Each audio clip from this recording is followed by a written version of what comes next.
जो सबसे इंटरेस्टिंग चीज़ यहाँ पर मैंने देखी, और आप लोगों के लिए भी ये बड़ा इंटरेस्टिंग होगा, कि अभी तक यहाँ पर जो है ये जो ईयर है ये 2016 है, यानी लोकल ईयर अगर देखा जाए तो दे आर लिविंग इन 2016, यानी 7 साल पीछे हैं।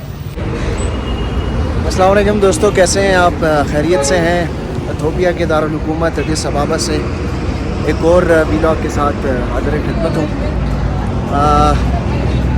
कुछ ऐसी चीज़ें जो हैं वो नोट की हैं जो कि मैंने चाहा कि आप लोगों के साथ शेयर करूं, क्योंकि ये मुल्क और ये शहर जो है फुल ऑफ सरप्राइजेज़ है। बड़ी इंटरेस्टिंग यहाँ पे जो है वो चीज़ें हैं जिनके बारे में आपसे बात करना मकसद था। आज ज़रा मौसम जो है वो ठीक है, बेहतर है, यानी कि हवा भी चल रही है, ज़्यादा गर्मी नहीं है, ठंड है, इसीलिए मैंने जैकेट भी पहनी हुई है। आज मेरा आखिरी दिन है, अब से कुछ देर बाद जो है वो एयरपोर्ट के लिए रवाना होऊंगा। यहाँ पर इंटरेस्टिंग चीज़ें जो है वो मैंने नोट की हैं, जो सरप्राइज़ मुझे मिला है तो वो आपको बताएंगे, शहर का भी विज़िट करेंगे आपके साथ। ये इस चौक में जहाँ पर मैं खड़ा हूँ ये मेन स्क्वायर है, और अदीस अबाबा का ये एयरपोर्ट रोड है बेसिकली, और यहाँ पर ये मुख्तलिफ एयरपोर्ट्स हैं, मुख्तलिफ आप कह सकते हैं कि होटल्स हैं, और उसके साथ साथ मुख्तलिफ एम्बेसीज़ हैं वो भी इसके ही अतराफ़ में है। ब्राज़ील की एम्बेसी जो है वो बिल्कुल सामने है, इसी तरह जो है वो जॉर्डन की एम्बेसी जो है वो इस तरफ है। तो मुख्तलिफ एम्बेसीज़ इस रूट पे हैं, इस जगह पे। जो 5 इंटरेस्टिंग चीज़ें मैंने नोट की वो मैं आपको बताता चलूँ साथ। एक बुनियादी चीज़ जो मैंने इनकी इकॉनमी के बारे में नोट की है कि इनके पास, और मैंने एक और उस व्लॉग में भी जिसमें करेंसी मैंने एक्सचेंज कर रहा था तो उसमें भी मैंने बताया था कि 200 बिर से ज़्यादा का जो नोट है वो नहीं है। जो मैक्सिमम करेंसी है, करेंसी नोट है वो 200 बिर है, और एक अच्छी बात है कि बड़े नोट जो हैं वो यहाँ पर नहीं हैं, 200 बिर तक ही नोट्स हैं। और इसके अलावा जो है वो जो सबसे इंटरेस्टिंग चीज़ यहाँ पर मैंने देखी, और आप लोगों के लिए भी ये बड़ा इंटरेस्टिंग होगा, कि अभी तक यहाँ पर जो है ये जो ईयर है ये 2016 है, यानी लोकल ईयर अगर देखा जाए तो दे आर लिविंग इन 2016, यानी 7 साल पीछे हैं। इसकी भी बड़ी ज़बरदस्त रीज़न्स हैं। एक वजह तो ये है कि ये जो हम कैलेंडर जिसको फॉलो करते हैं वो ये लोग उस कैलेंडर को फॉलो नहीं करते, यानी ये 2023 में नहीं है, 2016 में इनका अपना कैलेंडर है। They are very much orthodox, और ये बहुत ऑर्थोडॉक्स हैं, रिवायती तौर पर ये अपने ही सिस्टम के मुताबिक चल रहे हैं। और ये इथियोपिया जो है वो one of the oldest Christian country भी कहलाता है ये, तो इसलिए यहाँ पर जो कैलेंडर है ये इनका अपना कैलेंडर है, और अपने कैलेंडर के मुताबिक ही चल रहे हैं, और इस कैलेंडर में 2016 है।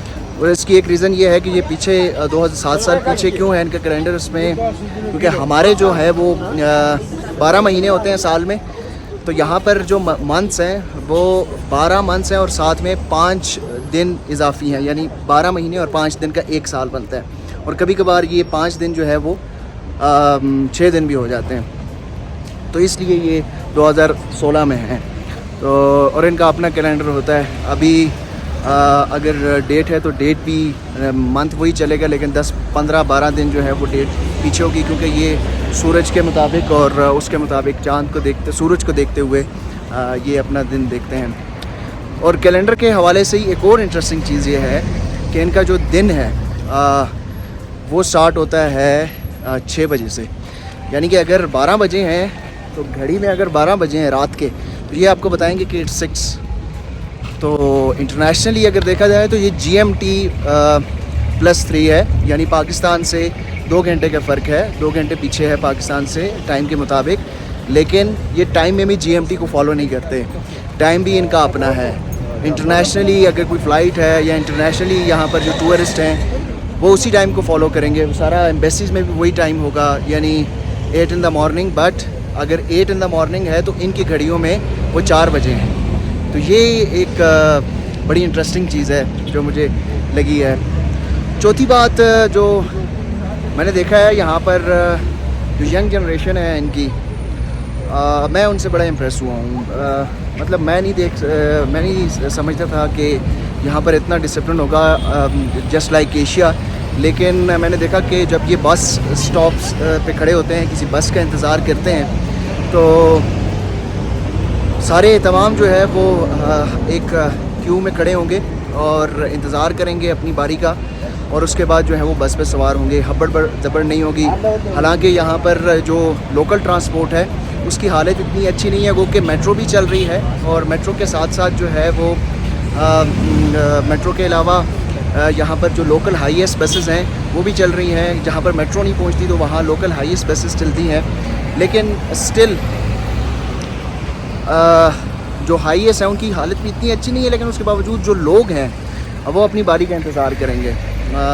वो ऐसा नहीं है कि जल्दी में, जिस तरह हम एशिया में देखते हैं, एशियन कंट्रीज़ में, ख़ास तौर पर पाकिस्तान में, लोग बड़े डिसिप्लिन लोग हैं, साफ़ सुथरा है, शहर बड़ा साफ़ सुथरा है। ये भी एक बड़ी अच्छी वाइब्स इससे आती हैं।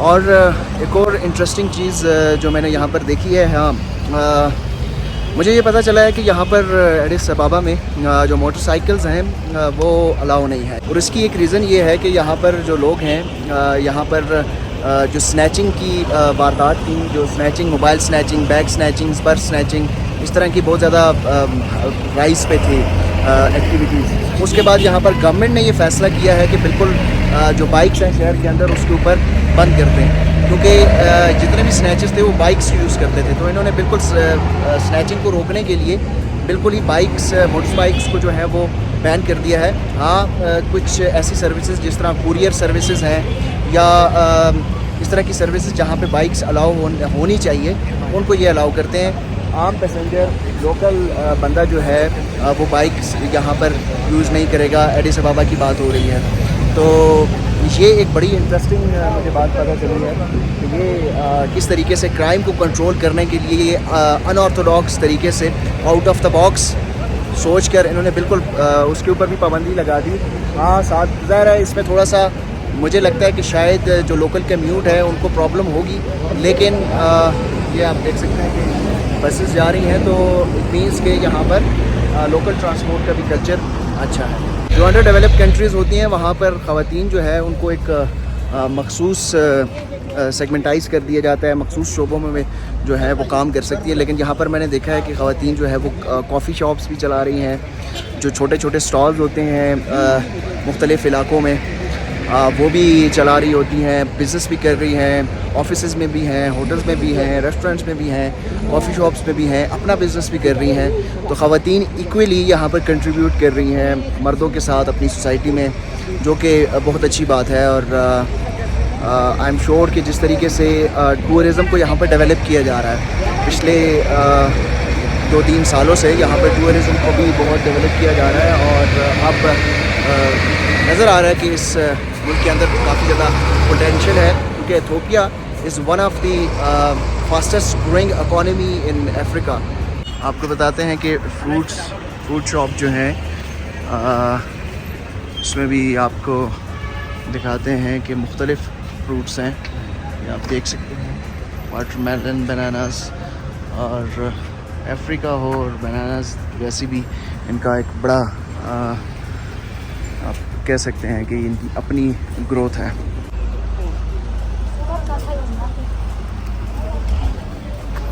ये आप देख सकते हैं पाइन एप्पल है और मुख्तलिफ फ्रूट हैं, ऑरेंजेस हैं, इसके अलावा एप्पल, तीनों। वैसे तो ये देखा जाता है स्ट्रॉबेरीज, देखें, ग्रेप्स, सारे फ्रूट्स हैं वो यहाँ पर हैं और इनकी अपनी जो है वो फ्रूट्स हैं। तो मैं कुछ फ्रूट ज़रूर इनसे ख़रीदूँगा, क्योंकि ये पाकिस्तान में उस तरीके से अवेलेबल तो हैं, लेकिन उतने आम अवेलेबल नहीं है जिस तरह यहाँ पर है। पूछते हैं इनसे। ये यहाँ पर फ्रूट शॉप में होते हैं। How much for the pineapple? Pineapple, 100. 100 Yeah, for one piece. one piece. Yeah. Okay, 100 बिर का, 100 बिर का जो है वो एक पाइनएप्पल है, यानी $2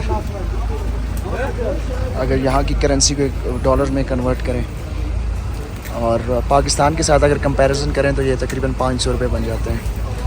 तो क्योंकि हमारी करेंसी डॉलर के मुकाबले में काफ़ी ज़्यादा कम है। Brother. Okay, and what is this? Avocado. Avocado. Yeah. And how much for this? 80 baht.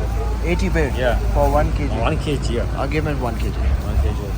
ये avocado है और ऐसा के टेस्ट करेंगे। मैंने वैसे मुख्तलिफ no no no not ready Hard. या हार्ड 1 kg. या तो ये इन्होंने मुझसे पूछा कि आपको क्या तैयार चाहिए या वो चाहिए कि तैयार ना हो, तो मैंने इनसे वो मांगे हैं जो अभी सही तरीके से पके नहीं हैं। अच्छा, मुख्तलिफ फ्रूट्स जो है वो वैसे पाकिस्तान में ये मिथ है कि फ्रूट का जायका जो है वो पाकिस्तान के ही है और कहीं भी जायका जो है वो जायकादार फल नहीं मिलते। मैंने तो जो इनके बनानास हैं वो ट्राई किए हैं तो दे आर रियली टेस्टी। अच्छा, how much for these oranges? Orange. Yeah. 4 piece 300. 300 bill. Yeah. और ना वेरी मच, ये मुझे थोड़ा सा एक्सपेंसिव लगा है क्योंकि ये 300 बिल के 4 दाने हैं। And how much for the Apple? Apple 260. Sorry 260. 200 60. Yeah. 260 okay. And for bananas? Banana 60 baht. 60 बिर। हाँ, बनाना 60 बिर है। और एक और अच्छी चीज़ जो मैंने यहाँ पर नोट की है कि रेट हर दुकान पर सेम होगी, हर दुकान पर एक ही रेट है। ये ऐसा नहीं है कि अगर आप इस शहर के अंदर चले जाएं तो कोई और रेट होगा, शहर से बाहर चले जाएं तो कोई और रेट होगा। तो मैंने आपको थोड़ा सा दिखाया है, सिटी टूर किया है, अपना एक्सपीरियंस आपके साथ शेयर किया है। अब मैं इनसे जो है वो ये फ्रूट लेके जा रहा हूँ इथोपिया के कैपिटल एडिस अबाबा से। ज़ुबैर खान को दीजिए इजाज़त। अपना ढेर सारा ख्याल रखिएगा। अल्लाह हाफ़िज़।